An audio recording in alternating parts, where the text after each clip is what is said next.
Good morning, and we'll call to order the meeting of the Regional Transportation Commission of Southern Nevada. MJ. Thank you, Mr. Chairman. Your first item is to conduct your first citizens participation period.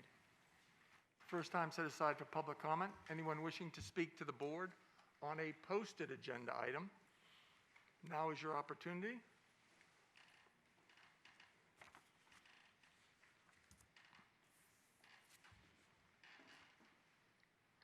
Good morning, members of the board. My name is Warren Hardy, 6536 Blue Sapphire Avenue, here today to speak on item 29. It's been my honor and privilege to serve as a member of your track committee for several rounds, but I'm not here today to speak as a member of the track committee, nor am I here today to speak as a representative of the entities that I represent on the track committee. I'm here to speak as a private citizen who's concerned about our community with regard to item 29. I look at the Maryland Parkway project and the associated onboard projects that are associated with that as the trifecta, really. I mean, I think I look at the 215 Beltway, I think I look at the Project Neon, and I think I look at what we're about to do with regard to Maryland Parkway and the associated projects and onboard as the three most critical things that have occurred in my time in Southern Nevada. You might recall that as a member of the track committee, I participated with the rest of that group in an analysis of that. We took several field trips. I think, took a good look at it, and we unanimously recommended that we go urban light rail on that project. And then the world began to change. New things developed. Even before COVID, we had some new things develop. We made our recommendation based on, at least for me, I made my recommendation from that committee based largely on the increased ridership that I thought would be associated with light rail, but more importantly, the transit-oriented development, which we thought, based on the trips we'd taken to other areas that utilized urban light rail, that would be significant. I still believe that's the case. But again, as I indicated, the world changed, and it started to change even before we made the recommendation. We had the ridership begin to change because of rideshare, which is another problem. I'll maybe come and speak at a different time that we need to get our arms around and address. We are losing rideshare. We are losing ridership to rideshare, in my opinion, on a formula and a business model that is not sustainable. And the trajectory we're on right now is to wipe out the cab industry, to wipe out public transportation, and then let's hope that the rideshare concept works. I think that's not sustainable. That's another story for another day. But that was one of the things that turned the current administration's position on light rail was another thing that we knew about, we understood, but we didn't realize how adamant the current administration in Washington, D.C. would be against light rail projects. And then the other thing we talked about was technology and the advancement of technology. What I'm here to do to ask you today, and I appreciate many of you who have taken the time to speak with me over the last week, is that when we approve this contract and we move forward, to take advantage of the pause that generally occurs and will likely occur at 30% design, to go back and maybe revisit the issue of whether this should be bus rapid transit or whether it should be urban light rail. And at the same time, I would encourage my colleagues and would hope that this board might support the concept of the track committee doing further investigation on this concept in light of the fact that the world changed, and come back and look at all of the things, the new dynamics that are now present. I think this is a critical project, and I support your board and your staff in the recommendation they made. I think we can all agree that one of the advantages we have is having the absolute best transportation organization in the country. That became clear in our analysis. So I know I'm over, Mr. Chairman, but I want to thank you for the time. Again, speaking as a private citizen, that I think before we move past the idea and concept or the recommendation we made on urban light rail, I would certainly hope that maybe when this contract comes to a point at 30%, which I think will give us about a year to do some additional investigation and maybe come back with a recommendation at that time. Thank you. Thank you for your comments. Anyone else wishing to speak to the board on a posted agenda item? Seeing and hearing no one, will close this portion of public comment. Ms. Maynard, I think we need for the record to check in with who's on the phone as far as the quorum. Who's on the phone, please? Stavros Anthony's here. North Las Vegas Mayor Pro Tem Isaac Brown here. Mayor Kieran McManus present.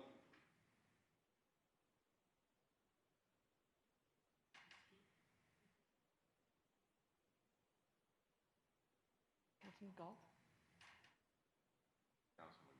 Yeah, he said he was going to call in. Councilman Galt said he was going to call in for the meeting. He is or will not? I don't know if he's on. And do you know if he's on? He's not on the line. Okay, thanks. Okay, we lost him. Let the record show we do have a quorum, so please continue. Okay, thanks, Mr. Chairman. The next item is to approve the agenda. The agenda is in order and ready for your approval. Motion on the floor. All those in favor signify by saying aye. Aye. Aye. Aye. Aye. Aye. Opposed? And that motion carries unanimously. Thank you, Mr. Chairman. The next item is to receive the CEO report. First, we want to recognize an operator from our contractor, Keolis. Mr. Greg Hill played a vital role in helping protect someone in a dangerous situation.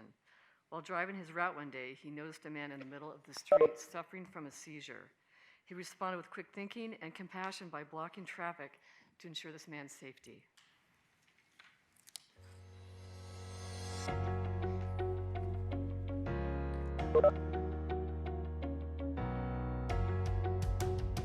That morning, went to work as usual. I coming westbound on the Horizon.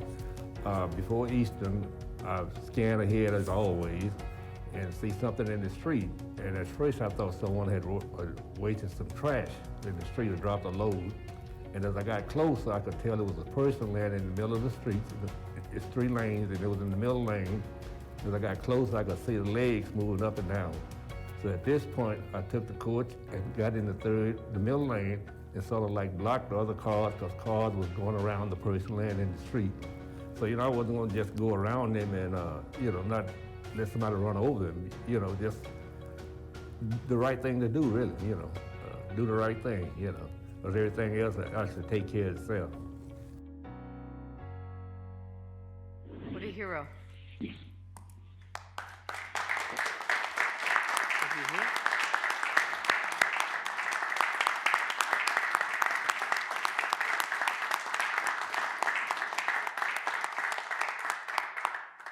Did you want to come down and say a few words? Thank you. Thank you, Mr. Hill.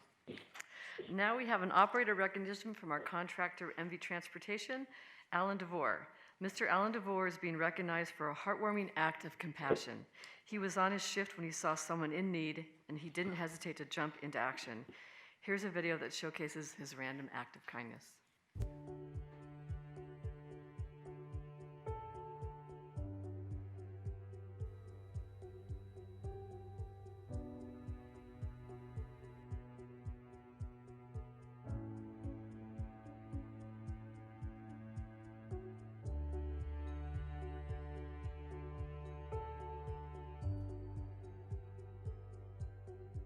I love helping people out. It makes you feel good when you help them.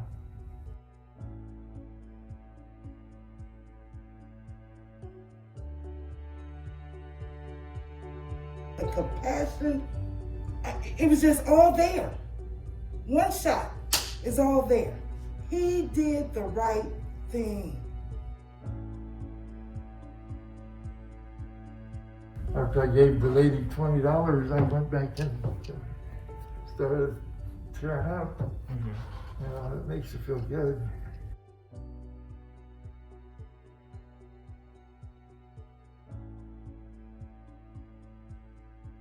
That's what we all about. That's how we move this city. Caring about each other.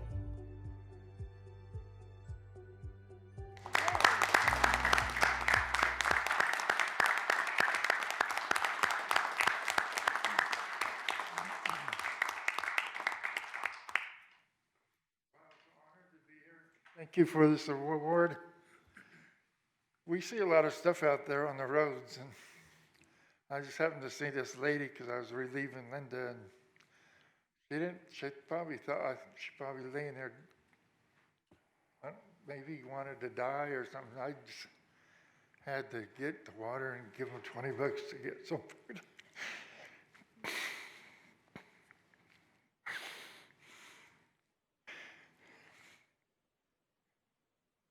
I just think,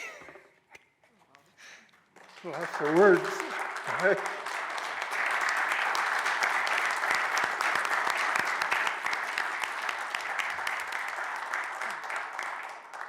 Alan, I did see the Steelers on your mask. Are you a Steelers fan? And your colleague on the video had the Detroit. So is there something there we should know about?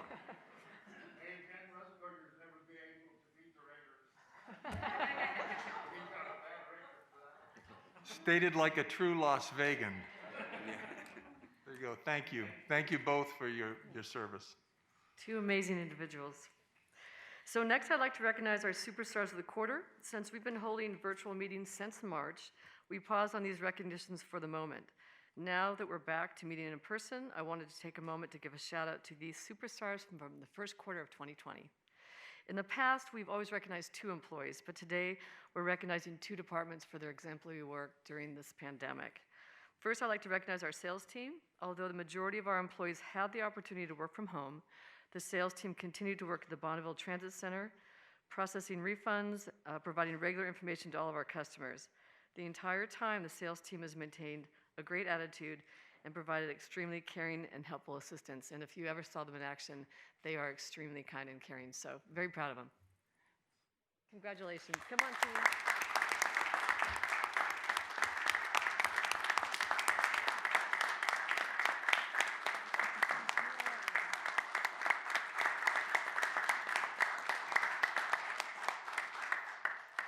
Do we have a spokesperson in the group? Well, let me say their names. Deetra Atkinson, Bruce Dillard, Andrea Anderson, Ashley Kane, Catherine Traylor, and Sam Scarborough. And Deetra, I nominate you.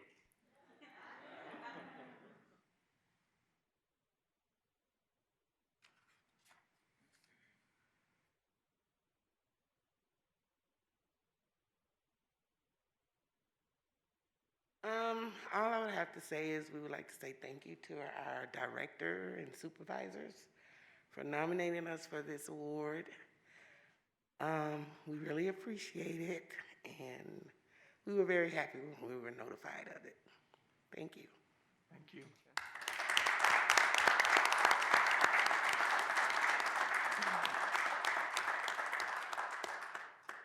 And our second superstars of the quarter are our wonderful IT team.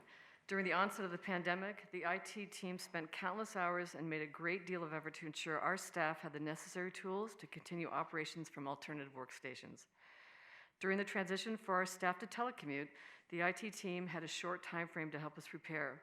They ordered emergency equipment, traveled to households to set up the equipment, answered hundreds of tech support calls, and there were hundreds, and it helped with setting up WebEx virtual meetings for the agency. Thank you all for the support you provided to our agency to continue operating as normal. If any of you are here, I don't know if they are, please stand to be recognized. I don't think they are. They're busy keeping us up and running at the RTC. They're a great group, so. MJ, down on the lower level, far right, who photobombed? Is that Mr. Okay. We noticed that same thing, Chairman Brown. It was too late to address.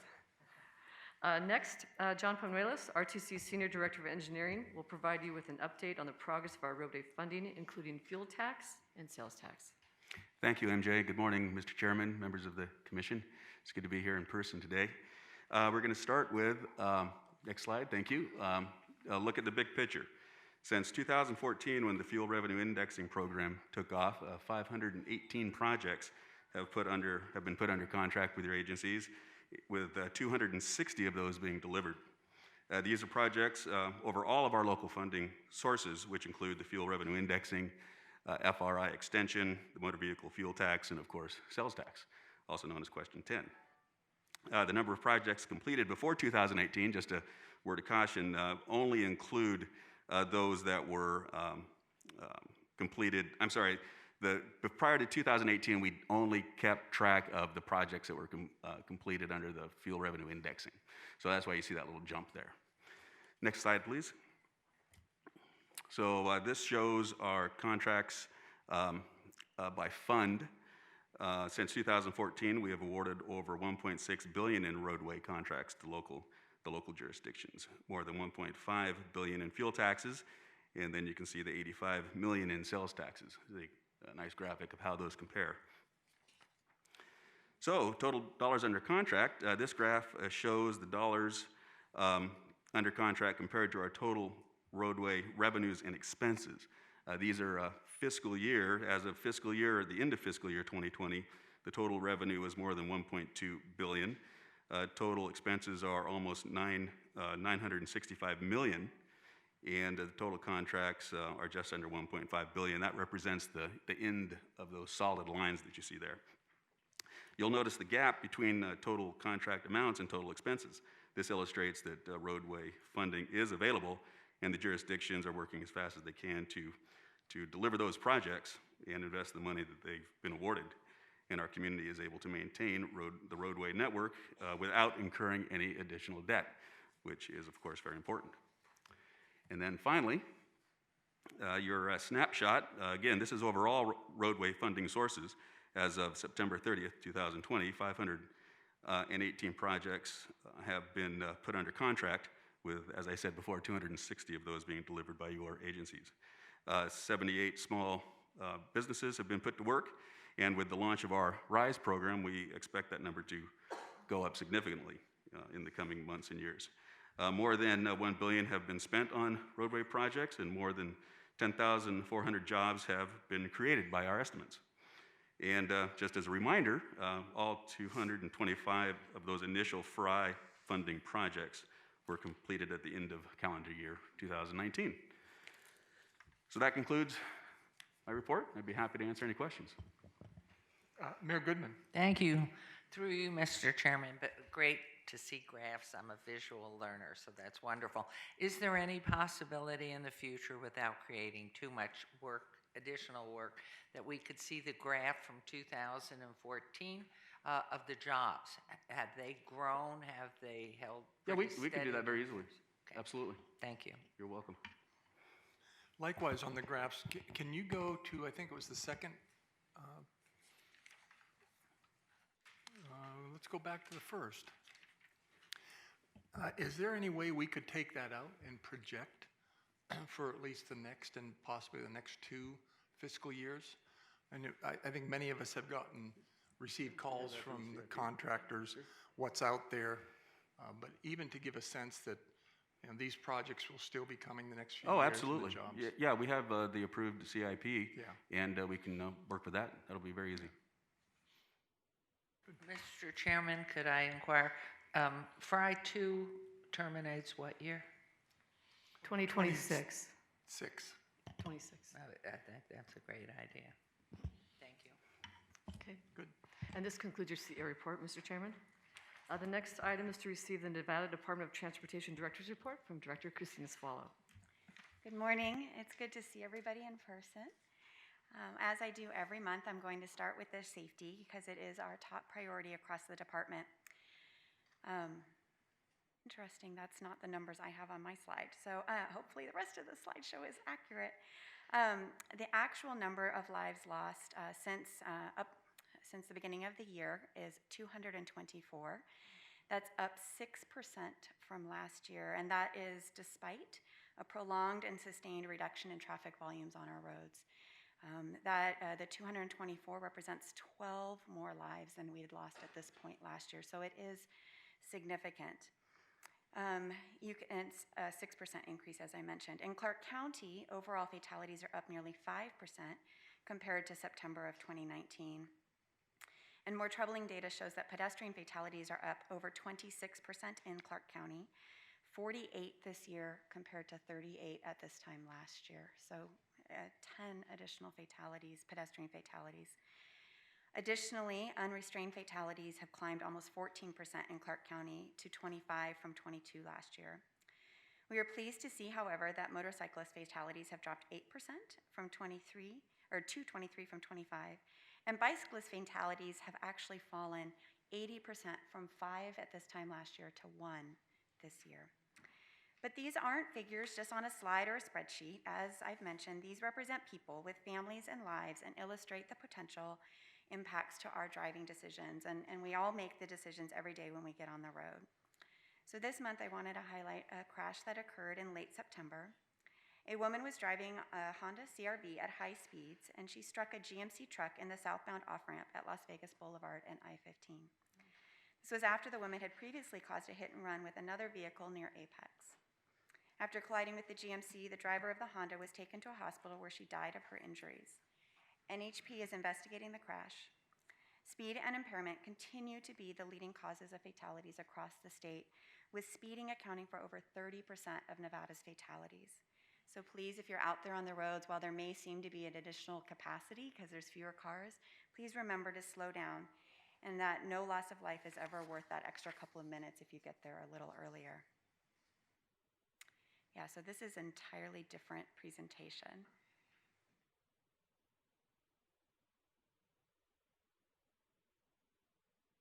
Okay, so what am I doing? Just doing that part? Just covering, okay.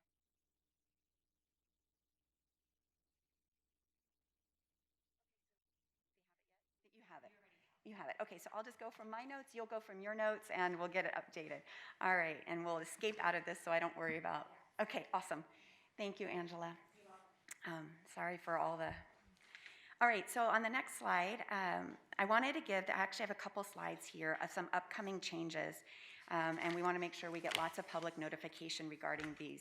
So our advanced signal warning systems, you've seen these out on the road. They provide notice to drivers of a signal coming ahead. Between 2013 and 2017, 286 people died in crashes at Nevada intersections. And so NDOT is moving forward with an initiative to increase the safety at our intersections by modifying the advanced signal warning systems.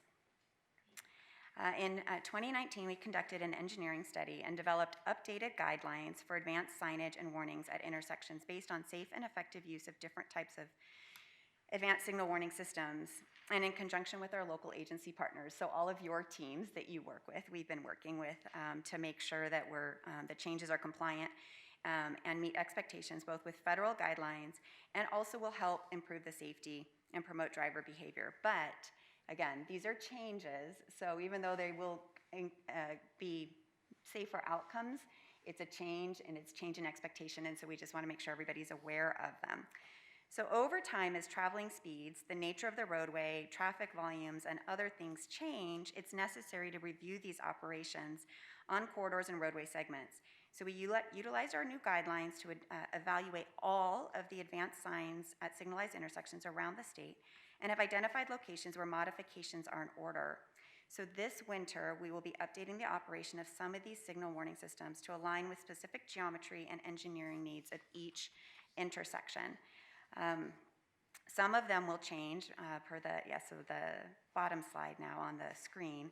Some of them will change from flashing at the onset of an upcoming yellow signal to a static sign or to continuously flashing. Timing of those flashing signals may also be modified to enhance safety, and in some cases we may remove the advanced signal signage completely. The goal of this update, as I mentioned, is to provide uniformity and consistency in the treatment of advanced signal warning systems specific to the intersection's needs and consistent across the entire state. So on the next slide, in total, one more, yeah, that one, the north one, the top one, yeah.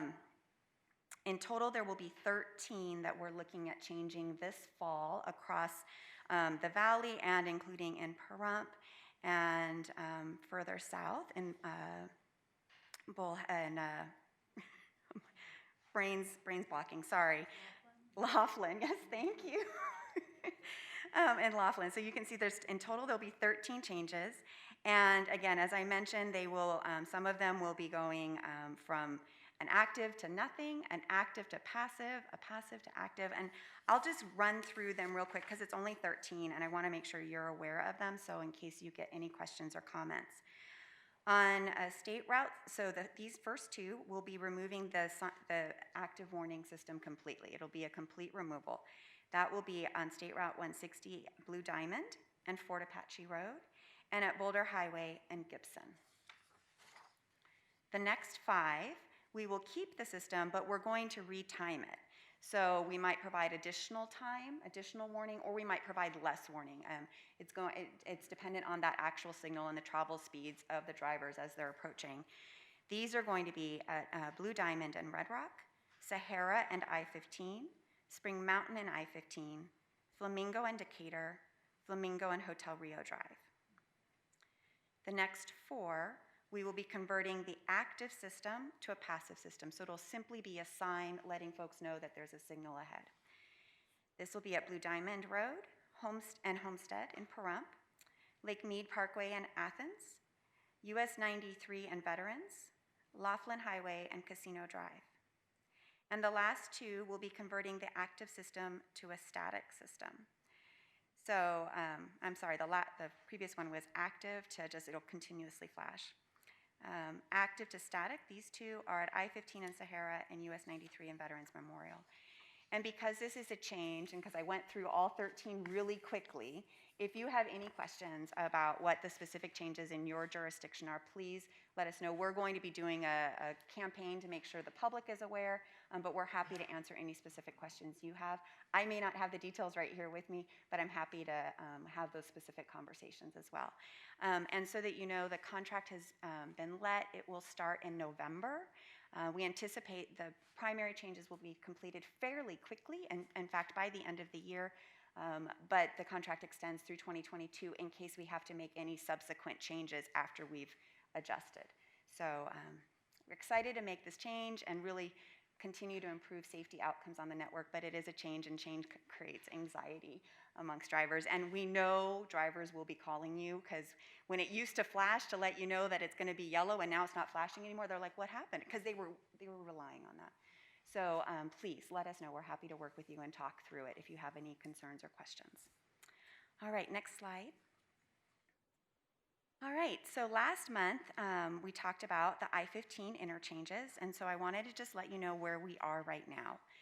So we are completing, since March when we first had the conversation, we included into our AM and PM peak model, the TransCAD model, has been updated with the Henderson land use plan data, and I think I reported on that in April. Just wanted to make sure we went back to that. And then since the summer, we have started with the team to look at 3 different interchange scenarios, both with braiding, ramp braiding, and without. So it's actually 6 different scenarios are being looked at at a macro level for traffic operations, for safety. We're including cost because we need to look at cost as well, because there are limited funds for the valley, and so we're looking at that. So we're looking at basically 6 alternatives. We're looking at the access provided, we're looking at the system operations, making sure I-15 doesn't break down as everybody's coming to our valley. So we're looking at all of those things. We expect that by the end of October, we should have the results of those analyses, and we'll be working to schedule a meeting with the City of Henderson. We'll also provide an update to the RTC on the findings of those analyses. And as with any project in the Valley, this is a decision that will be made in conjunction both with the City of Henderson and the RTC, as it's part of the TIP. So we plan to have results here shortly, and we'll have another update in November, and we'll be working to schedule a meeting with the City of Henderson. Yeah, I just want to thank you, Christina, for adding this to the agenda and discussing this with us. It's an important priority for us, obviously, in the City of Henderson, and having you include this in your report is very valuable to us, so thank you. All right, lastly, I have 2 projects that are underway. Well, one of them's almost underway. So the first one is probably at the top, the Henderson paving. Yes. The first one, last month, NDOT awarded an almost $13 million contract to upgrade 6 miles of north and southbound Interstate 11 from Wagon Wheel Drive to the concrete section of the Spaghetti Bowl interchange in Henderson. I don't think we're calling that, right? We're calling it the Henderson Interchange, or it doesn't have a name yet. We'll have to work on that. So sorry about that. To the concrete section of the interchange in Henderson.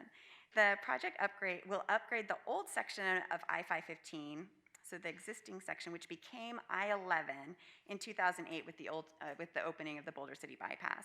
Crews will remove and replace the existing 14-year-old rubberized asphalt, replacing it with a crumb rubber overlay for a smoother driving surface, but that will also dampen ambient noise, so it'll be good for anyone who lives in the vicinity.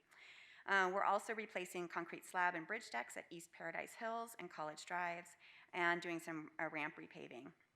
The project will be further enhanced by decorative rock and boulders and riprap at the freeway interchanges to not just for the aesthetic value, but to really help with air and water quality while reducing soil erosion for better slope management. And there will be new bridge painting, drainage enhancements, lighting, and signage improvements. So we're excited to get that project underway. It should be starting November 2nd, so soon. And then lastly, some really exciting news. I wonder how many of you have already driven it. But I think last week it was, on September 28th, we opened the state's second longest bridge, the north to west ramp from 95 to 215, really helping the movement in that area of the valley. The 2,635-foot long flyover connects north to west.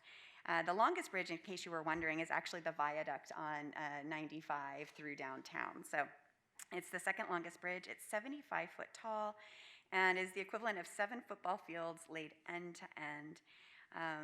It also eliminates the previous stop and go surface street travel that required sitting through traffic signals to make the freeway connection. The south to east ramp is under construction and is part of this phase of construction. So that's still coming, and I believe it's coming by the end of the year. So we'll have another major connection open by the end of the year. And then the final phase of construction will start early next year. I did just want to let you all know we were hoping to try to do some sort of an in-person ribbon cutting for this phase, but I think we're going to go to a virtual, so you may hear from our team as they put together a virtual ribbon cutting for this phase of the Centennial Bowl. And then just, spoiler alert, for 3 to 4 years from now, when we finally open all of the Spaghetti Bowl, or the Centennial Bowl, we'll have to do a really big ribbon cutting because that is a huge major effort to do that system-to-system interchange. So that concludes my report. Thank you, Director. Any questions, comments or questions? Very good. All right. Thanks, Mr. Chairman. Next on the agenda is to approve your consent agenda, which consists of items 5 through 36 and may be taken in one motion. Motion to approve the consent agenda? There's a motion on the floor. All those in favor signify by saying aye. Aye. Aye. Aye. Aye. Opposed? And that motion carries unanimously. Thanks, Mr. Chairman. The next item is item 37, to receive a financial update presentation for fiscal year 2020. Our Chief Financial Officer, Mark Trost, will now present to you. Thank you, MJ.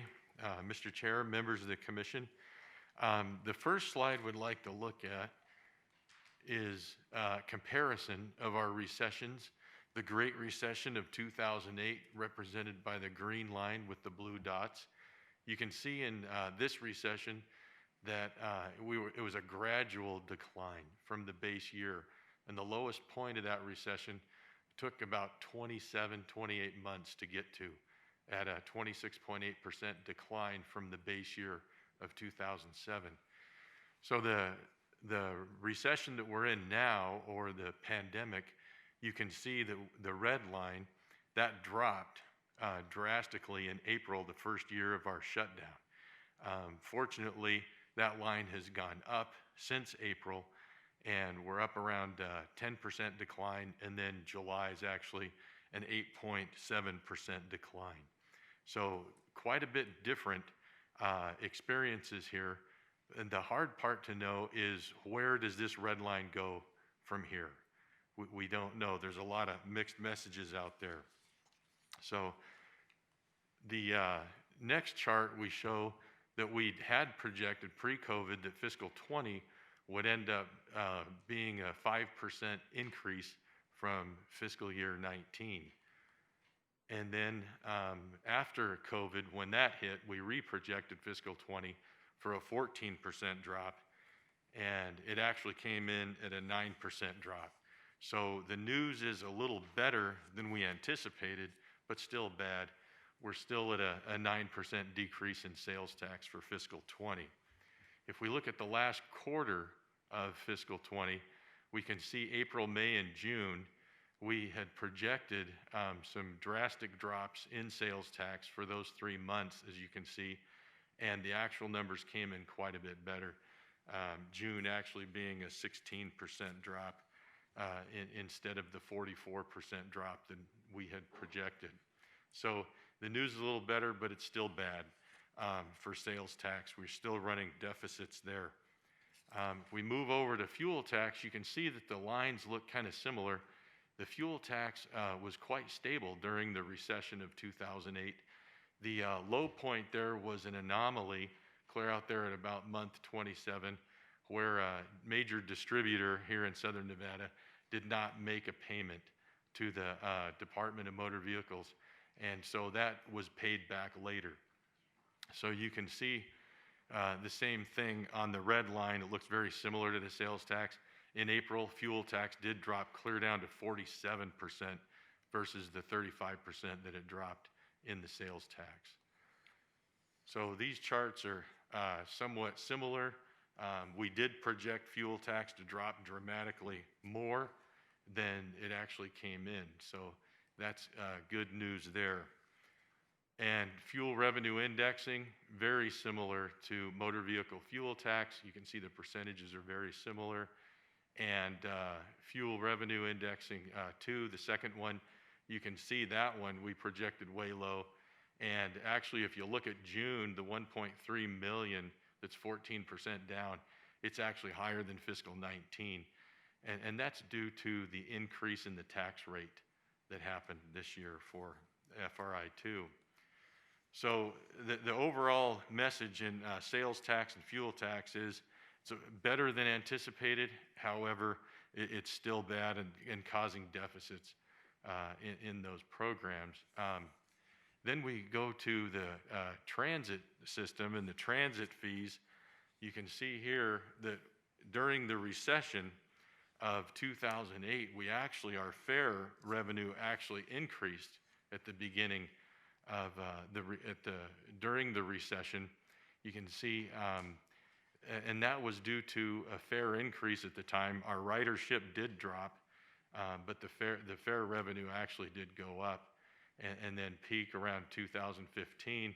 And then you can see the impact from 15 to about 19 of the TNCs, and that was mostly the impact on the Las Vegas Strip. And then in 2020, you can see we take a dive down to about $60 million of fare revenue. We anticipate that to continue to decline in fiscal 21, down to about $40 million. So that's a lot worse than the sales tax or the fuel tax.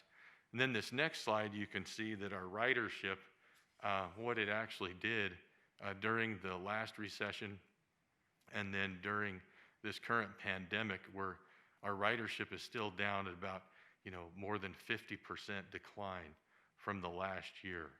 So that's caused our revenue to be quite a bit lower, but it was really close to where we budgeted. So you can see here the last quarter again of fiscal 20, the projections before COVID hit, and then what we projected when COVID hit. And at the time we made the projections, we were doing rear door boarding on the buses, and the revenue was way down. And so you can see we did collect a little bit of revenue in April and May, and then in June we collected about $1.9 million. You can see that that is far less, about 62% down from what we had anticipated before the pandemic.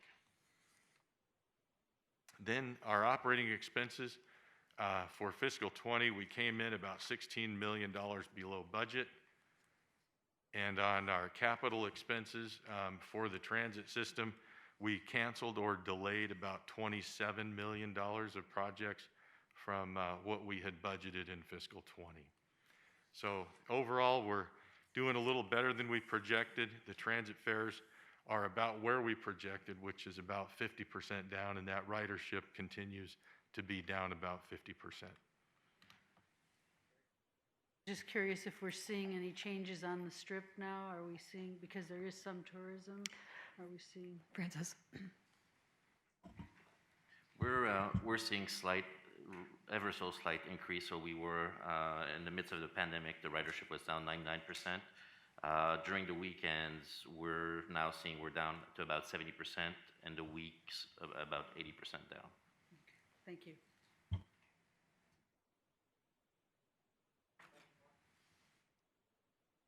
Okay, thanks, Mr. Chairman. The next item, 38, is to receive an update from RTC staff.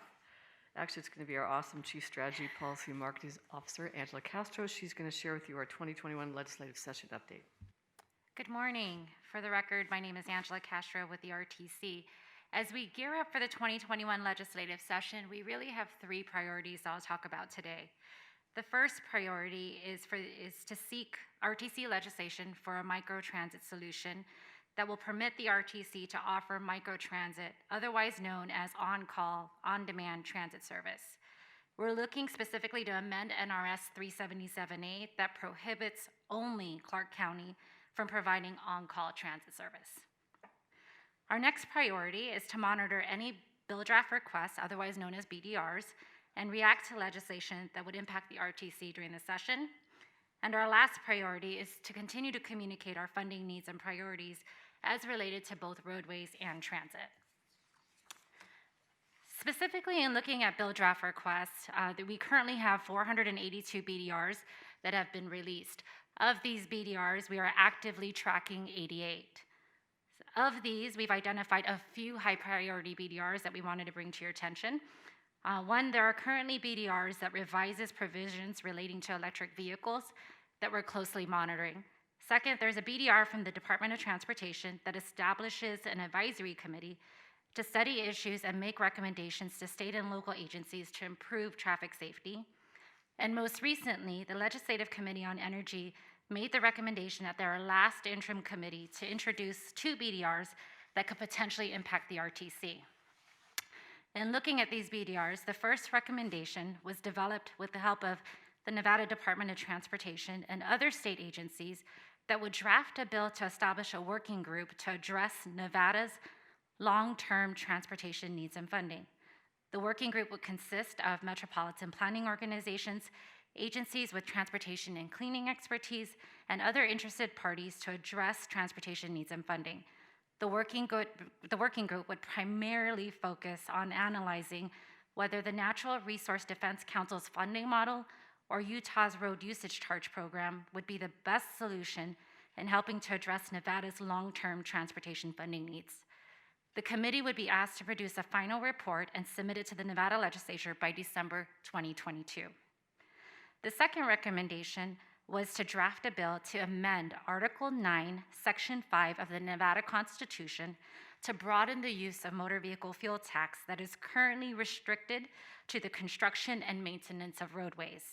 During the committee hearing, the recommendation was to broaden the use to include transit operations and infrastructure.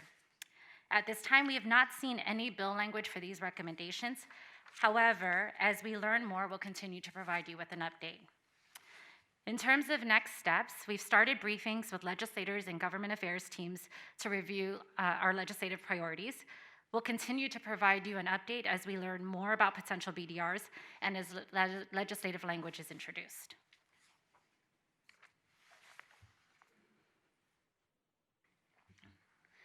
And I don't know if I should direct this to you, Angela, or to the director, just with regards to the working group.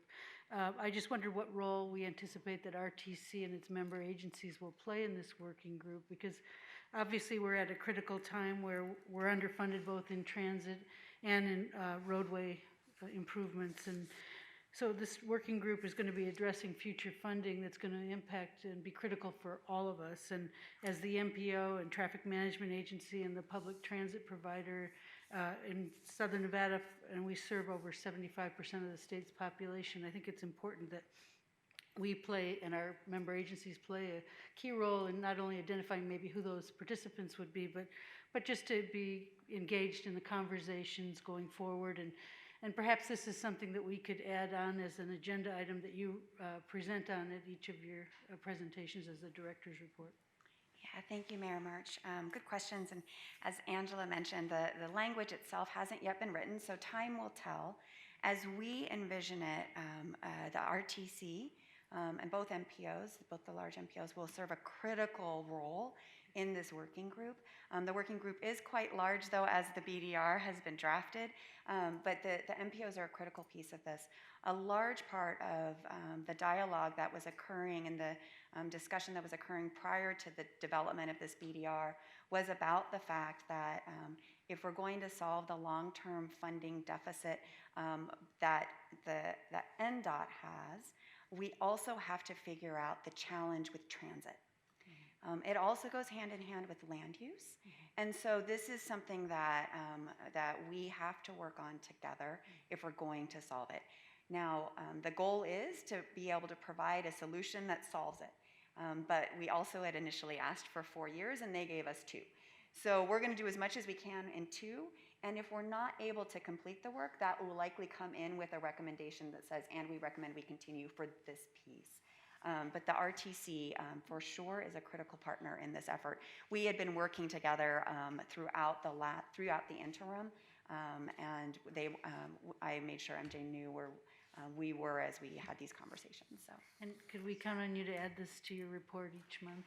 Just an update on where we're at? You can as soon as I have updates, because we're not, I will say that we are starting to look at if we can do some legwork in advance of the BDR, in advance of the legislation, because some of this is just rote research that we need. So we're going to look at, and if we're able to start that, I will certainly update you, but until We'll get into it. I will keep you updated. Thank you very much. Appreciate that. Okay. The next item is item 39. This item is to discuss legal items, and there are not any to discuss at this time, so we can skip this item and move on to your last item, which is to conduct your final citizens participation period. This is the second time set aside for public comment. Anyone wishing to speak to the board? Our first speaker will be Shelley Jones.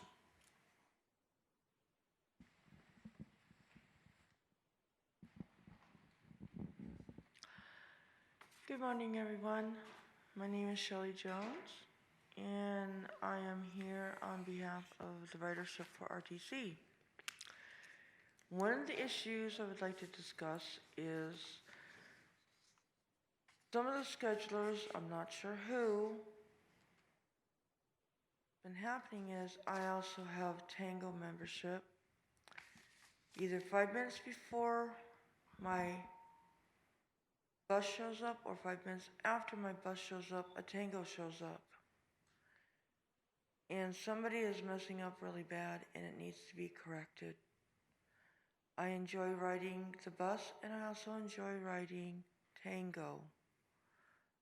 The drivers are very courteous, they're very professional, and I really appreciate that. And since I am totally blind, they are very, very helpful, and I really do appreciate that as well. One of the other incidences that really upset me was when my sister, who is a paratransit rider, and she's totally blind, she's in a wheelchair. She was going to a pet grooming place and to take her dog, and the driver went to the wrong apartment, to the wrong building, and this happened twice to her, and I saved the voicemail that she had complained about, and she was crying, and it really upset me. And they refused to send another bus back to get her to take her to her appointment. I don't know what has become of this yet. Hopefully it will be rendered, the solution. I really don't want to see this happen to anybody, ever. It's ridiculous. If the driver has problems reading it, they should contact dispatch to have guidance from dispatch. And being that she is blind, there's no reason for the driver to go to another apartment. There's no reason for the driver to no-show her. And I don't know if it's possible if phone numbers could be on the manifest, or if somebody could call if the driver is lost or whatever. Because I've even had drivers go to a wrong address for me, and I was no-showed. And, I mean, it's kind of ridiculous. Anyways. The other subject I would like to address is, I just said it,